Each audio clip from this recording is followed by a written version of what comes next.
नमस्कार दोस्तों, कैसे आप सभी। लर्निंग के ऑनलाइन क्लास में आपका स्वागत है। उम्मीद है सब अच्छे होंगे, पढ़ाई लिखाई भी अच्छे तरीके से चल रही होगी।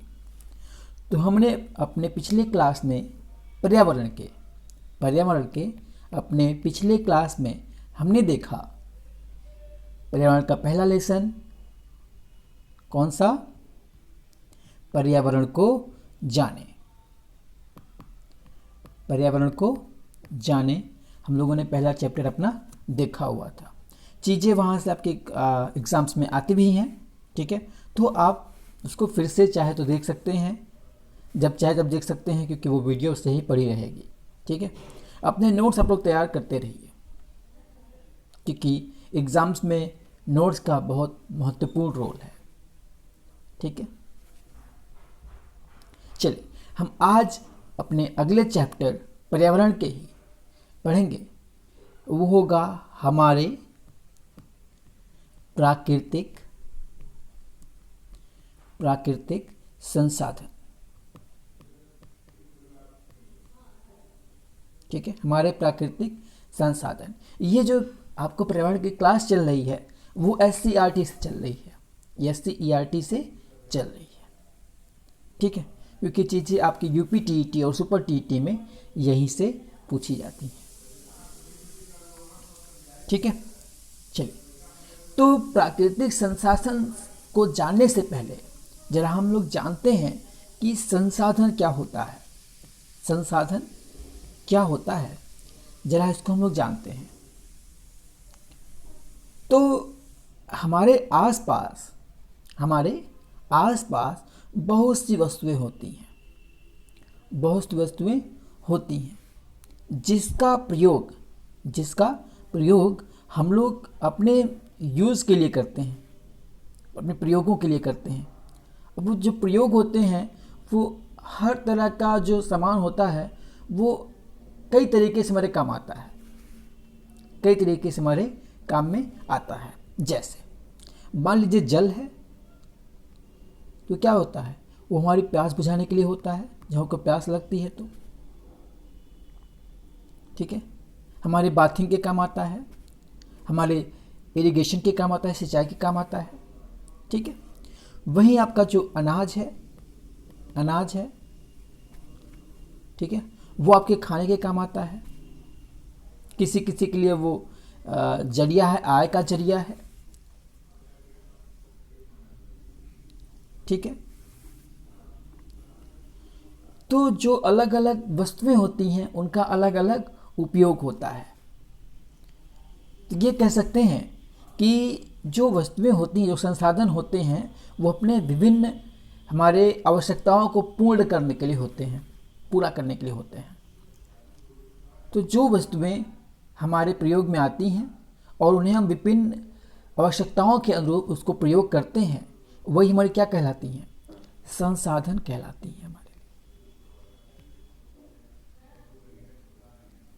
ठीक है। हमारी संसाधन कहलाती है, ठीक है। चलिए आगे जरा बढ़ते हैं। अब हमारे प्रयोग के लिए कौन कौन सी वस्तुएं कैसे कैसे काम आती हैं। जैसे हमारा जो मूलभूत जो आवश्यकता है वो क्या है, वो है भोजन, कपड़ा और मकान। अब भोजन पाने के लिए देखिए हमको संसाधन का यूज करना पड़ता है कि नहीं करना पड़ता। अनाज, ठीक है। कपड़े के लिए कपास होता है, ठीक है। और अन्य भी कई तरीके टेरिकोटा वगैरह जो भी होते हैं सामान, उसका क्या है सर, आपके संसाधन है। उसी तरह मकान के लिए अलग अलग संसाधन का प्रयोग किया जाता है, ठीक है। इसी तरह हमारे जो भूमि होते हैं, उन पे कृषि होती है।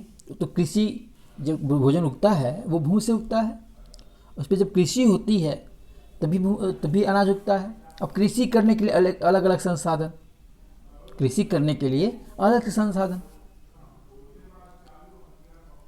ठीक है। तो ये सारे सब क्या होते हैं, संसाधन आपके हैं। अब प्राकृतिक संसाधन पे आते हैं। प्राकृतिक संसाधन वह होता है जिसमें हम कोई बदलाव न कर सके, जो प्रकृति के द्वारा दिए हो और जिसमें हम कोई बदलाव न कर सके, वो हमारे प्राकृतिक संसाधन कहलाते हैं। वो हमारे प्राकृतिक संसाधन कहलाते हैं। जैसे हवा, जैसे जल, जैसे मिट्टी, जैसे वायु, ये सब क्या है? सब अपरिवर्तनीय तो हैं। अब कुछ संसाधन ऐसे होते हैं जो परिवर्तनीय होते हैं, जैसे हमारा मोटर कार कह सकते हैं, बाइक मॉडिफाई कर लेते हैं आप लोग, बनाते भी मानव ही हैं, ठीक है। तो क्या करते हैं, उसको अपने अनुरूप उसको हम परिवर्तन अपने संसाधन को कर सकते हैं, ठीक है। तो आपके अप्राकृतिक संसाधन कहलाते हैं। लेकिन हमको पढ़ना क्या है? अभी हमको पढ़ना है प्राकृतिक संसाधन। तो प्राकृतिक संसाधन वो होते हैं जो अनचेंजेबल होते हैं, ठीक है, जो अनचेंजेबल होते हैं, जिसमें परिवर्तन नहीं लाया जा सकता मानव द्वारा, वो आपके प्राकृतिक संसाधन कहलाते हैं। जैसे हवा हो गया, जल हो गया, मिट्टी हो गया, ठीक है। चलिए तो जरा देखते हैं कि कितने भाग होते हैं। तो प्राकृतिक संसाधन सबसे पहले है प्राकृतिक संसाधन, ठीक है। इनको दो भागों में बांटा गया है। एक होता है जैविक, आपने पढ़ा भी है, और एक होता है अजैविक। एक जैविक और एक अजैविक, ठीक है। अब जैविक में कौन कौन से हैं? जैविक में एक जंतु बताए थे आपको, और एक वनस्पति। जंतु में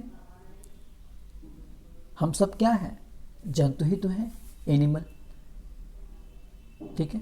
बट हम लोग सोशल एनिमल हैं, बाकी जो भी हमारे जानवर हैं वो बस एनिमल हैं, ठीक है। लेकिन हम हैं क्या? हम सब लोग जंतु ही हैं, एनिमल ही हैं, ठीक है। और दूसरा क्या है?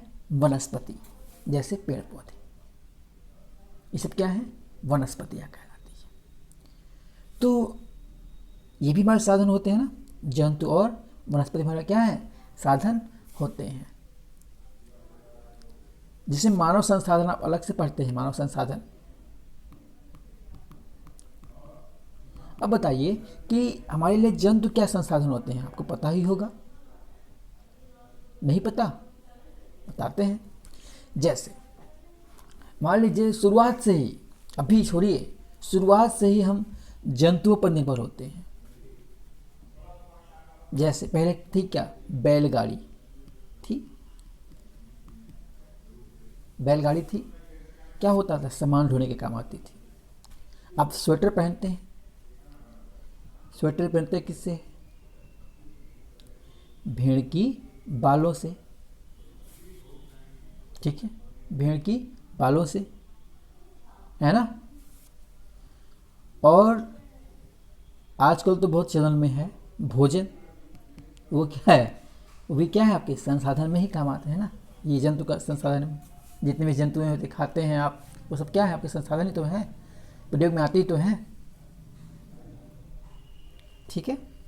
तो ये हो गए जंतु संसाधन। अब बात करते हैं जरा, इसमें देख लीजिए मानव का।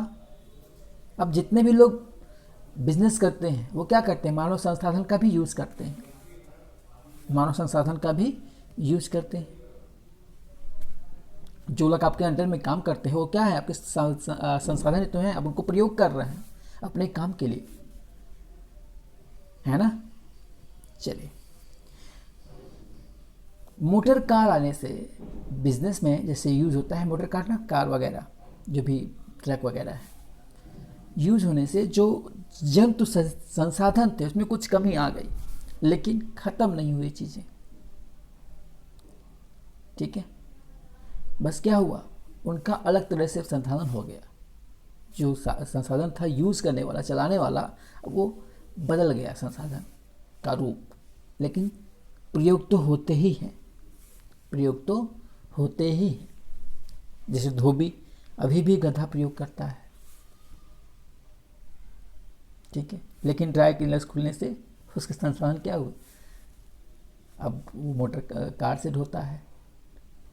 ठीक है, लेकिन जो अन्य धोबी जो होते हैं, छोटे मोटे जो होते हैं, वो अभी भी गधे से ही धोते हैं। ठीक है, चलिए फिलहाल हम आगे बढ़ते हैं, आते हैं वनस्पति पे। वनस्पति क्या है? पेड़ पौधे। आप पेड़ पौधे आपके संसाधन कैसे बनते हैं? अच्छा बताइए, अभी आप चेयर पर बैठे होंगे, चेयर पे, है ना? आप चेयर बनी कैसे? पेड़ से बनी ना। पेड़ से तो पहले पेड़ काटा गया होगा, फिर उसको लाया गया होगा, फिर उसको पैटरा वैटरा बना के फिर आपको क्या बनाया गया, आपका चेयर बनाया गया होगा। आप सोफ़ा पे बैठे होंगे तो सोफ़ा के नीचे भी क्या पड़ता है, आपका लकड़ी ही पड़ता है। ठीक है, तो कहाँ से बने हैं? वनस्पति से ही बने हैं। अच्छा चलिए, अब जो खाते हैं, जो खाते हैं वो आपका किससे मिला है? पेड़ या पौधों से ही मिला हुआ है। जितने भी आप सब्जियां खाते हैं वो सब क्या है? पेड़ या पौधों से आपको मिले हुए हैं। ठीक है, तो ये हो गया आपके वनस्पति, ये हो गया आपके जंतु। इसमें आपको कोई प्रकार की दिक्कत होगी तो आप नीचे कमेंट कर सकते हैं। ठीक है, और पूछ सकते हैं। चलिए आगे आते हैं, जरा बात करते हैं हम अजैविक की, बात करते हैं हम अजैविक संसाधन की। अजैविक, बात करते हैं हम अजैविक संसाधन की। तो अजैविक संसाधन में दो तरह के होते हैं।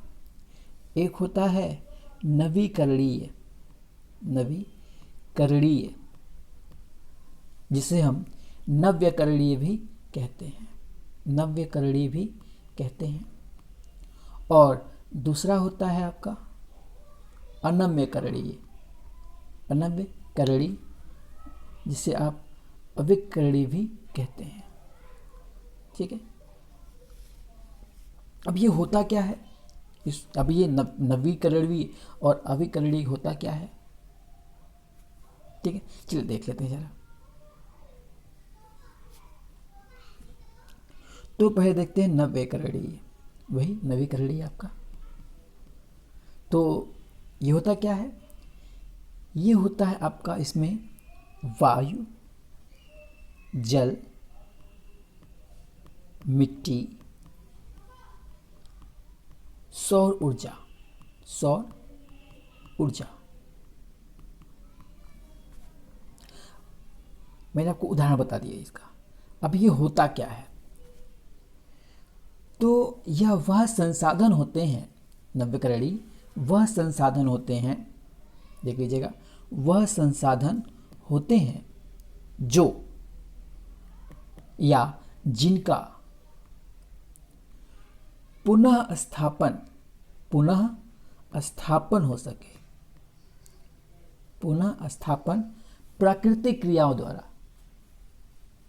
पुनः स्थापन प्राकृतिक क्रियाओं द्वारा हो सके।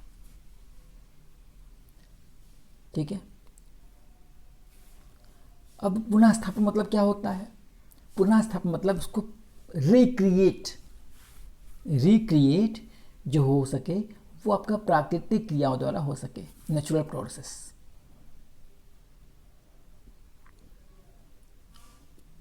और इसमें ज़्यादा टाइम ना लगे। ज़्यादा टाइम मतलब ये कि करोड़ों वर्ष, लाखों वर्ष, अरबों वर्ष ना लग जाए। ठीक है, जो नियमित बंदा रहता है वो आपका नवीकरणीय कहलाता है। लेकिन प्राकृतिक क्रियाओं द्वारा तो ये हो रहा है, बन तो रहा है, रिक्रिएट तो हो रहा है, लेकिन मानवीय जो क्रियाएं हैं, मानवीय क्रियाओं के कारण, इनके दोहन के कारण, मानव के दोहन के कारण उस चीज़ को, उसमें क्या हो रही है, वो रिक्रिएट जो कर रहे हैं, प्रकृति जो रिक्रिएशन कर रही है, वो उसमें कमी आ रही है इनके कारण। जैसे अब हवा है ना, उसको प्रकृति क्या करती है? रिक्रिएट करती है। रिक्रिएट करती है ना, कैसे करती है? आप कार्बन डाइऑक्साइड छोड़ते हो तो पेड़ क्या करता है? पेड़ को आपके ऑक्सीजन को ले आपके कार्बन डाइऑक्साइड को लेके वो ऑक्सीजन आपको देता है। लेकिन जब आप पेड़ काट देते हैं, तो पेड़ जब रहेगा ही नहीं तो कार्बन डाइऑक्साइड लेगा हमारा कौन? हमारा कार्बन डाइऑक्साइड कौन लेगा? ठीक है, हमारा कार्बन डाइऑक्साइड जब पेड़ रहेगा नहीं तो कौन लेगा? तो जो मानव का दोहन है उससे क्या हो रही है? हमारे नवीकरणीय में दिक्कतें हो रही हैं। इसलिए कहा जाता है पेड़ लगाइए। और इसी प्रकार कई अन्य सरल कारण हैं। जैसे बात करें मिट्टी की, तो मिट्टी क्या करती है? पहले के जो लोग ऑर्गेनिक खेती करते थे, जिससे गोबर वगैरह से खेती करते थे, लोग गोबर डालते थे खाद के रूप में, तो मिट्टी क्या करती थी? अपने आप को रिक्रिएट कर लेती थी। लेकिन अभी क्या है? अभी आपका खाद पड़ता है कौन सा? यूरिया वाला, केमिकल वाला, जिससे आपकी अनाज तो बढ़ जाते हैं लेकिन मिट्टी क्या हो जाती है? मिट्टी की उर्वरता खत्म हो जाती है। ठीक है, तो वो अपने आप को रिक्रिएट नहीं कर पाता उतना। इसलिए अब आजकल फिर से चलन में आ रहा है ऑर्गेनिक खेती के लिए। ठीक है, चलिए हम से फिर से अपने टॉपिक पे आते हैं। नवीकरणीय जो था आपका, वो वायु, जल, मिट्टी, सौर ऊर्जा। जानते हैं वायु का रिक्रिएशन कैसे होता है? ठीक है, वायु का रिक्रिएशन कैसे होता है कि जब आप ऑक्सीजन छोड़ते हैं तो जो वो होता है, पेड़ क्या करता है? कार्बन डाइऑक्साइड लेके आपको ऑक्सीजन देता है। ठीक है, अब साथ साथ पेड़ क्या करता है?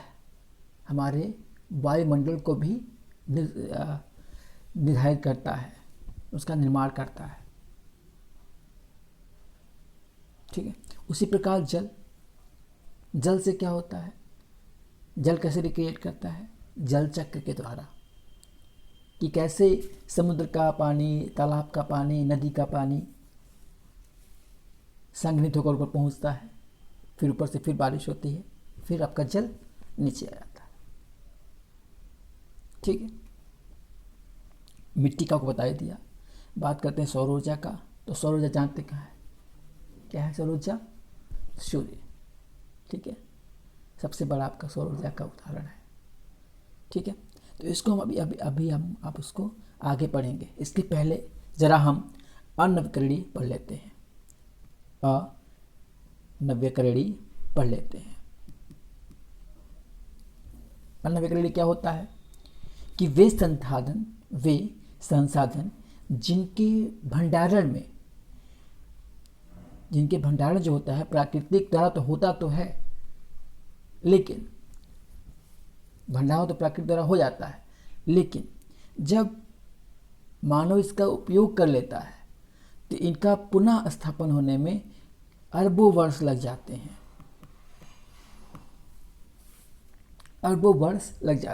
मतलब ये कि प्रकृति इनका भंडारण कर लेती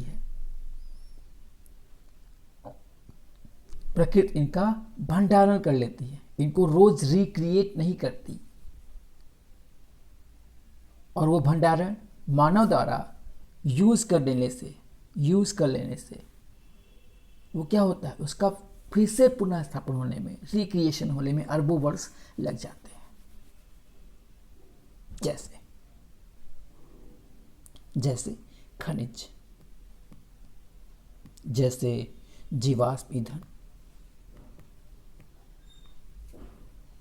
मतलब पेट्रोल, कोयला। ठीक है, खनिज पदार्थ में सोना वगैरह जो भी, ठीक है, उसका दोहन करने से क्या होता है? वो चीज़ें समाप्त हो जा रही हैं और फिर से रिक्रिएट होने में अरबों वर्ष लग जाएंगे। फिर जब आपका पेड़ वगैरह जो भी जब प्रलय टाइप का आता है, या जब भी सुनामी वगैरह आता है, तो चीज़ें क्या होती हैं? नीचे दब जाती हैं भूकंप वगैरह में। ठीक है, फिर उनका क्या होता है? करोड़ों वर्ष में वो चीज़ें सड़ती हैं, गलती हैं, फिर नए खनिजों का निर्माण होता है। ये आप जानते ही होंगे। ठीक है, चलिए, तो हमने आपसे कहा था, ऊर्जा की बात की हमने, किया था।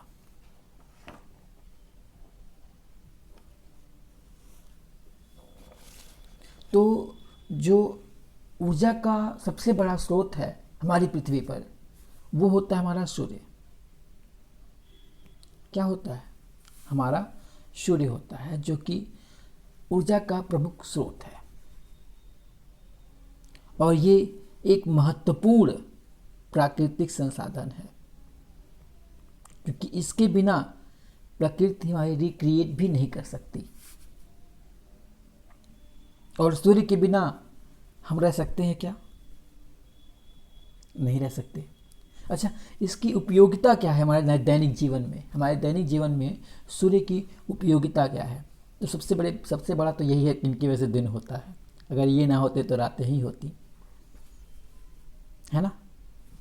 दूसरा, इनके वजह से ही जल चक्र, जो जल चक्र मैंने बताया ना आपसे, जो संघनित होता है, जो हमारा जो जल है वो भाप बनकर जो ऊपर उठता है, वो भाप कैसे बनता है? सूर्य की वजह से।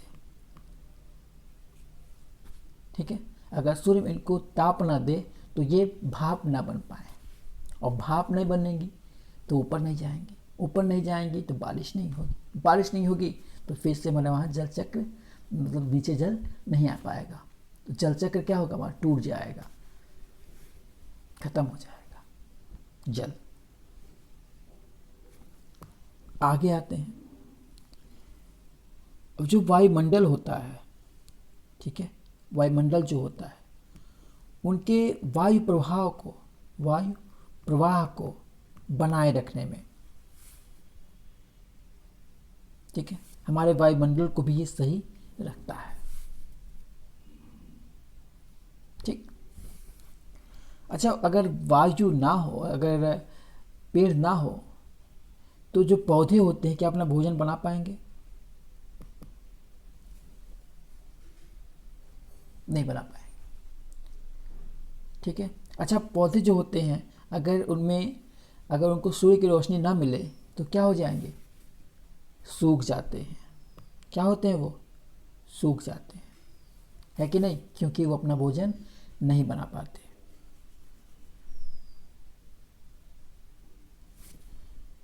जलवायु को भी यही नियंत्रित करते हैं, जलवायु को भी यही नियंत्रित करते हैं। आपने देखा होगा कि कहीं का जलवायु बहुत गर्म होता है, कहीं का सर्द होता है, कहीं का बारिश वाला होता है। कैसे होता है? वो सूर्य भगवान की कृपा ही होती है ना। ठीक है। घर में जो सीलन होती है, सीलन, और जो हमारे कपड़े सूखते हैं, है ना, घर में जो नमी होती है, वो सब किससे आता है? सूर्य से ही जाता है ना। अभी तो जो सौर ऊर्जा मिला है, सौर ऊर्जा मिला ना, सौर ऊर्जा, इतना बड़ा प्लांट लग रहा है, तो किससे हो रहा है? वो सूर्य से ही हो रहा है। जिससे आप टीवी कुछ भी चला सकते हो, टीवी, फ्रिज, कुछ भी चलता है, सारा चलता है। जितने भी आपके मानवीकृत संसाधन है सारे चलते हैं उससे। ठीक है। और साथ ही साथ हमको विटामिन डी से प्राप्त होता है, विटामिन डी हमारा प्राप्त होता है, जिससे हमें सूखा रोग नहीं होता, है ना। सूखा रोग हमको नहीं होता।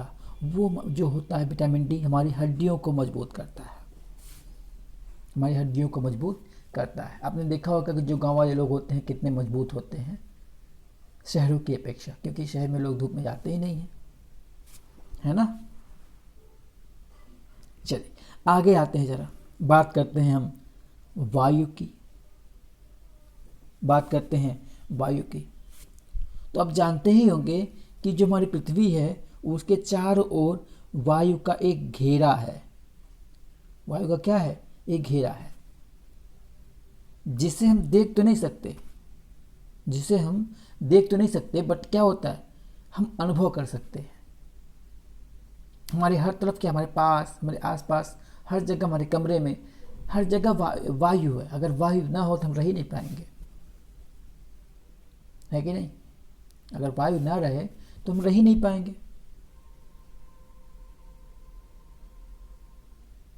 अगर जल ना रहे तो उसके बिना हम प्यास के बिना थोड़ा रह सकते हैं, लेकिन वायु के बिना हम तो बिल्कुल नहीं रह सकते। हमको जीवित रखने के लिए वायु बहुत महत्वपूर्ण होता है कि नहीं? कई बार होता ऐसा होता, हमने सुना होगा ना कि ऑक्सीजन लगना है, ऑक्सीजन लगना। या हम जब नीचे जाते हैं, समुद्र के नीचे जाते हैं, तो वहाँ पे हमको वायु नहीं मिल पाती, तो क्या होता है, हम ऑक्सीजन ले जाते हैं। अगर ऑक्सीजन ना लेके जाएं तो हम रह ही नहीं पाएंगे।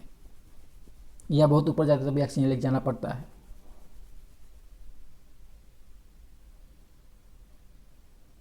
ठीक है, चलिए आगे आते हैं जरा। जब हमने जो जल की बात की थी अभी, ठीक है, तो जल में क्या होता है कि जो हमारा शरीर होता है वो 70% भाग उसका, हमारे शरीर का, वो जल से ही बना होता है। वो जल से ही बना होता है। जिससे होता क्या है, जो हमारा खून होता है, रक्त, ठीक है, रक्त जो होता है उसका संचरण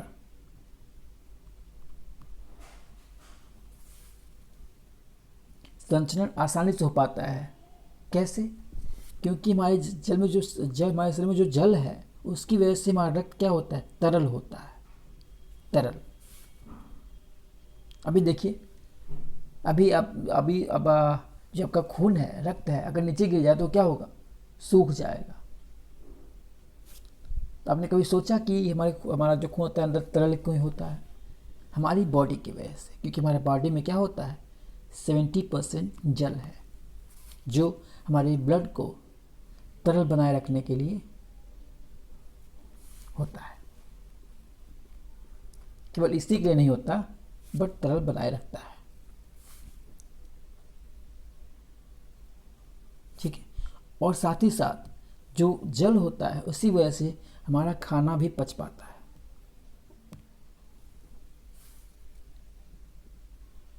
ठीक है, और जो जल होता है उसी की वजह से हमारा जो पसीना, हमारा जो मलमूत्र होता है वो आसानी रूप से हो पाता है, सहायक होता है उसमें पानी।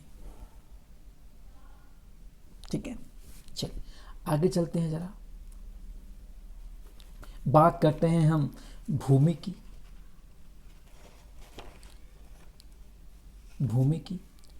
भूमि यानी कि जमीन। अब जमीन पे क्या होता है? सबसे पहले तो यही कि जमीन पे तो हम रहते ही हैं, अगर जमीन ना रहे तो हम रहें कहाँ? दूसरा, इन्हीं जमीन पे हमारा अनाज भी उगता है ना? अनाज के बिना कैसे रहेंगे? तीसरा, इसी जमीन पे हमारे मकान बनते हैं, है ना? अगर जमीन ना रहे तो हम रहें कहाँ? हम खड़े कहाँ हो सकते हैं? हमको अनाज कहाँ से मिलेगा? हमारा मकान कहाँ होगा? ठीक है, तो भूमि जो होता है वो बहुत ही महत्वपूर्ण होता है। लेकिन अभी क्या है, पॉपुलेशन इंक्रीजिंग की वजह से, जनसंख्या बढ़ोतरी की वजह से ज़मीन भी क्या हो रहा है, बहुत दाम महंगे हो रहे हैं। क्यों हो रहा है? क्योंकि हमारा जो जनसंख्या है वो बहुत ज़्यादा हो गया है। ठीक है, और जैसे जैसे उद्योग धंधे बढ़ रहे हैं, हमारी ज़मीन को क्या करते हैं, कैप्चर करते हैं। उन कैप्चर की वजह से भी हमारा महंगा होता रहता है। तो ज़मीनें क्या हो रही हैं, हमारे संसाधन धीरे धीरे वो ज़मीन वाले कम हो रहे हैं। ठीक है, चलिए, तो आज के लिए बस इतना ही। कल हम फिर आएंगे आपको एक नए चैप्टर के साथ। बने रहिए हमारे साथ।